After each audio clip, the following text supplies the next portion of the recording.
मैं हूं पल्लवी नागपाल, जेरत प्रोफेसर, बड़ा गुरुकुल। क्या आप अपने बिजनेस को आगे बढ़ाना चाहते हैं? क्या आप फ्रेंचाइजी लेने की सोच रहे हैं या फ्रेंचाइजर के तौर पर अपनी फ्रेंचाइज देना चाहते हैं? तो फ्रेंचाइजिंग का संपूर्ण ज्ञान आपकी सारी की सारी कंफ्यूजन्स को दूर करने के लिए ही बनाया गया है।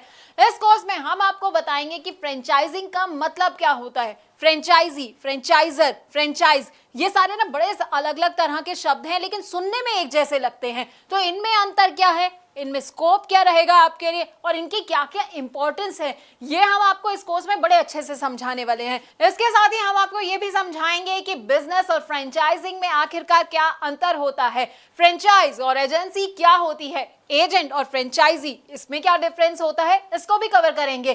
फ्रेंचाइज बिजनेस से फ्रेंचाइजी और फ्रेंचाइजर को आखिरकार क्या क्या फायदे होते हैं और उससे जुड़े क्या क्या रिस्क होते हैं। अरे भाई, फायदे जान रहे हैं तो रिस्क के बारे में भी तो जानना बड़ा जरूरी हो जाता है, तो हम आपको ये भी समझाएंगे। अब अलग अलग तरह के ना फ्रेंचाइज मॉडल होते हैं जो कि लोगों को पता नहीं होते हैं, तो आपके लिए कौन सा मॉडल सही रहने वाला है, फोको, फोफो, कोको, कोफो, अब इन सब के बारे में भी हम आपको बताएंगे। हम इनके फायदे तो आपको बताएंगे, साथ ही साथ ना इनके नुकसान भी आपको बताएंगे। अब सही फ्रेंचाइज बिजनेस चूज करते वक्त किन किन बातों का आपको ख्याल रखना चाहिए और फ्रेंचाइज बिजनेस से जुड़े कौन कौन से लीगल इश्यूज होते हैं, इसकी पूरी जानकारी भी हम आपको देंगे।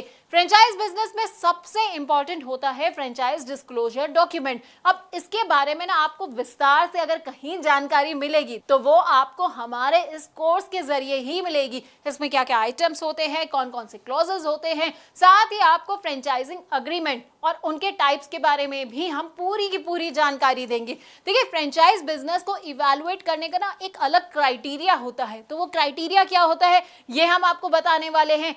इसके अलावा ट्रेनिंग कैसे दी जाती है अपने फ्रेंचाइजी को, तो हम आपको वो भी बताएंगे। डेवलपमेंट ऑफ एसओपी की भी आपको हर डिटेल के बारे में हम आपको अच्छी तरह से समझाने वाले हैं। अब फ्रेंचाइजी और फ्रेंचाइजर के ना फेलियर के भी कई कारण होते हैं। अब देखिए, आपने बिजनेस तो ले लिया, फ्रेंचाइजी आप बन गए हैं, लेकिन आपको समझ नहीं आया कि भाई मैं फेल कहाँ हो गया। तो फेलियर क्यों हो सकता है, किस किस वजह से हो सकता है, क्या क्या कारण हो सकते हैं फेलियर के, ये भी हम आपको समझाएंगे। तो 20 वीडियोस के अंदर ना आपको हम फ्रेंचाइजी फ्रेंचाइजर से जुड़ी हर बात को बताने वाले हैं।